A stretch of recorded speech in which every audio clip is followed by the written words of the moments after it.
अच्छा अरविंद, हमारे यहाँ जो डोमिनेंट नैरेटिव अब बन चुका है, टीवी पे अगर आप देखें तो यही कहा जाता है कि India is a terrorist country, और वो टेररिज्म करवा रहा है बलूचिस्तान में और खैबर पख्तूनख्वा में। How do you respond to those who make this point? जी, मैं उनसे ये कहूंगा कि आप पहले तो ये बताएं कि गुड और बैड तालिबान का कॉन्सेप्ट क्या नरेंद्र मोदी साहब ने दिया था। ये तो आपके बड़ों का बयानिया था। आप कहते थे कि जो जो है बंदूक उठा के और पाकिस्तान के अंदर फसाद कर रहा है वो तो बैड है, लेकिन जो हमारे यहाँ बैठा हुआ है हमारे इशारे पर हमें अगर स्ट्रेटेजिक डेप्थ देगा अफगानिस्तान के अंदर और हम कहेंगे उसको जाके काटेगा, वो गुड तालिबान है। ये पॉलिसी तो आपकी थी। आपने ये बात कही कि अफगानिस्तान के अंदर तालिबान की जो हुकूमत है उसके आने से गुलामी की जंजीरें टूटती हैं। आप ही के एक फॉर्मर प्राइम मिनिस्टर का बयान था। ये बयान मोदी साहब का नहीं था या बीजेपी की गवर्नमेंट का नहीं था, इंडियन इंडियन गवर्नमेंट का नहीं था जिनके ऊपर क्रिटिसिज्म करते थे। आप ही के साबिक डीजी आईएसआई फैज हमीद, तख्ता पलट हुआ ही था, तालिबान आए थे, उनको वहां क्या जरूरत थी जाने की? और वहां चाय चाय की चुस्कियां लेते हुए मुस्कुराते हुए तस्वीरें क्यों भेजने की जरूरत थी? बयान देने की क्यों जरूरत थी? आप तो बन के गए थे वहां पे मामे उनके, अगर मैं देसी जबान में बताऊं तो। अब बात यह है कि वो वहां पे दाव आपका उल्टा पड़ गया, तो आज आप उनके साथ में भी आपकी जंग हो रही है।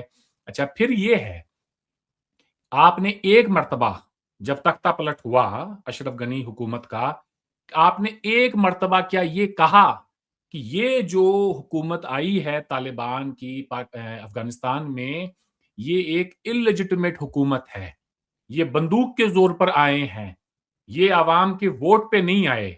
अगर ये इतने ही पॉपुलर हैं तो ये जाएं इलेक्शंस के अंदर, और इलेक्शंस में अगर लोग इनको वोट देते हैं तो 100 बार बिस्मिल्लाह आए ये पावर में।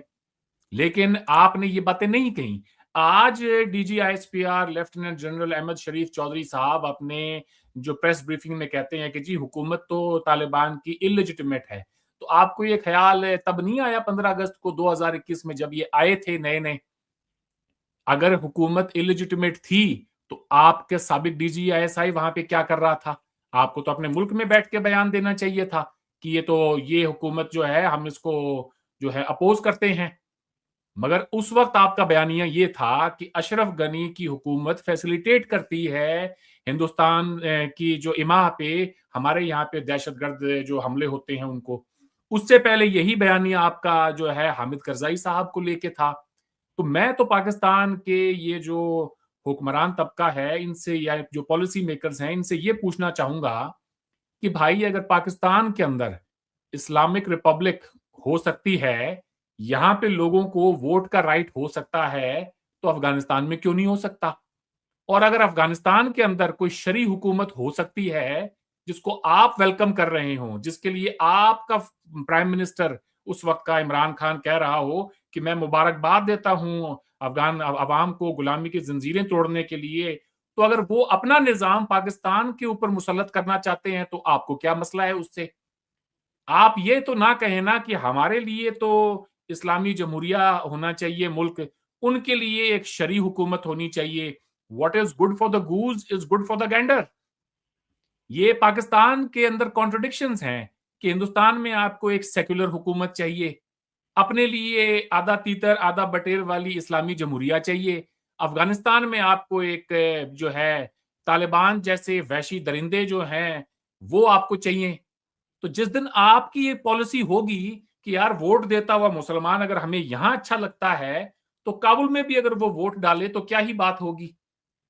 आपके अंदर से ये जो जितने भी तजाद हैं इनसे आपको जान छुड़ानी है। तो मोदी साहब, आपका ये जो बयानिया है ये आज का नहीं है भाई, ये तो 25-30 साल हो गए आपको ये गीत गाते हुए। और फिर ये भी देख लें कि कौन सी हुकूमत आए अफगानिस्तान में, ताकि आप मुतमईन हो जाएं कि अब ये जो है हमें बड़ी पसंद है, हमारे जो हैं जिगर के छल्ले हैं हमारे लफ्ते जिगर हैं, अब ठीक है वहां पे हालात। अगर यही अफगानिस्तान के में तालिबान की हुकूमत आपके इशारों पर काम कर रही होती तो कोई मसला नहीं था। मगर वो उन्होंने एक इंडिपेंडेंट पॉलिसी ले ली है। और तो फिर ये सारा का सारा आज एक इशू बना हुआ है। तो ये इल्जाम जो है मैं समझता हूं बेबुनियाद है। फिर ये है कि चलें, for the sake of the argument, अगर आपको लगता है कि हिंदुस्तान कोई ऐसा काम करवा रहा है, तो भाई वो मुसलमान है, बरादर मुल्क है, आप ही के बनाए हुए हैं, आप ही के मदरसों से पढ़ के निकले हैं, आपके उलमा जो हैं उनकी ज्यादा वहां पे सुनी जाती है। क्या वजह है कि हिंदुस्तान और अफगानिस्तान के दरमियान तो आप बैठे हुए हैं, वो आपकी क्यों नहीं सुन रहे हैं? कोई हिंदुस्तान अगर उनको कोई पैसे दे रहा है चार, तो आप चीन से उनको ज्यादा पैसे दिलवा दें, अगर बात पैसे की है तो। अगर बात कोई और है तो फिर आप वो बताएं कि जी और कौन से मसले मसाइल हैं। टीटीपी के फाइटर्स को रिहा करने का फैसला किसका था? टीटीपी के साथ जो है मुज़ाकरात करने का फैसला किसका था? मोदी साहब का था या आपके साबिक जो है वजीर आजम है उनका था? टीटीपी के दफातर पाकिस्तान के अंदर कौन खोलना चाहता था? वो कोई जो है नरेंद्र मोदी खोलना चाहता था या इमरान खान खोलना यहाँ पे चाहता था? आपने आपने जब पॉलिसी बनाई थी कि इनके साथ में हमने जो है बातचीत से अपने मसले मसाइल को हल करना है, तो फिर बातचीत करते आप उनके साथ। आपको देर जाके ये बात पता लगी कि यार ये वहशी दरिंदे हैं, इनके साथ में कोई मुज़ाकरात नहीं हो सकते। ये हमारे आइन को ही मानने के लिए तैयार नहीं है, तो मुज़ाकरात के लिए इनसे हम बैठे भी तो बैठे किस बुनियाद के ऊपर? तो एक स्ट्रॉन्ग हार्ड स्टेट जो पाकिस्तान अब बनने की कोशिश कर रहा है, अगर आज से 20 साल पहले बनने की कोशिश की होती, तो पाकिस्तान का रुख और पाकिस्तान का जो दुख है वो कुछ और ही होता, चौधरी साहब।